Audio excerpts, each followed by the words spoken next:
అందరికీ. ఈ కాలంలో స్నాక్స్ అనగానే ఫాస్ట్ ఫుడ్స్ వచ్చేసాయి, కానీ మా టైంలో అయితే ఈ బియ్యపిండి రొట్టెలకు ఉండే క్రేజ్ అసలు మామూలుగా ఉండేది కాదు. సో ఎలా చేయాలో చూద్దాము. ఫస్ట్ అయితే 3 cups ఆఫ్ బియ్యపిండి తీసుకోండి. అలాగే నానబెట్టిన పచ్చెనగపప్పు 2 టేబుల్ స్పూన్స్ సరిపోతాయి.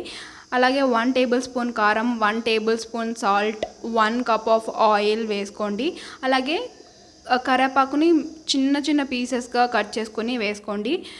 తర్వాత ఒక పెద్ద ఆనియన్ని చాప్ చేసుకొని పీసెస్ వేసుకొని అన్నిటినీ ఉండలు లేకుండా నీట్గా కలుపుకొని తర్వాత వాటర్ వేసుకుంటూ కొంచెం కొంచెం వాటర్ వేయండి. మరీ లూజ్గా కాకుండా పిండి ఉండ అయ్యేలాగా చేయాలి. ఒకసారి ఉప్పు కారం చెక్ చేసుకొని ఏదైనా తగ్గితే అడ్జస్ట్ చేసుకోండి. స్టవ్ మీద బాండీ పెట్టుకొని బాండీ హీట్ అయిన తర్వాత 2 cups ఆఫ్ ఆయిల్ వేసుకోండి. ఈలోపు ఒక మంచి పాలిథిన్ కవర్ తీసుకొని దాన్ని నీట్గా కడిగి దాని మీద మనం కలిపి పెట్టుకున్న పిండితో ఉండలు చేసుకొని ఇలా నీట్గా రొట్టెలు చేసుకోండి. రొట్టెలు మరీ లాగా ఉండకూడదు, మరీ సన్నంగా ఉండకూడదు, కొంచెం మీడియంగా మీకు తీయగలిగినంత బ్రేక్ కాకుండా తీసుకొని స్లోగా ఆయిల్లోకి వదలండి.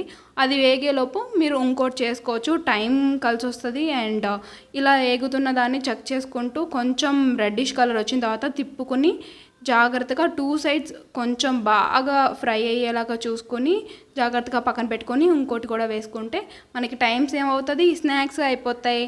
Healthy home made snacks. Okay, bye.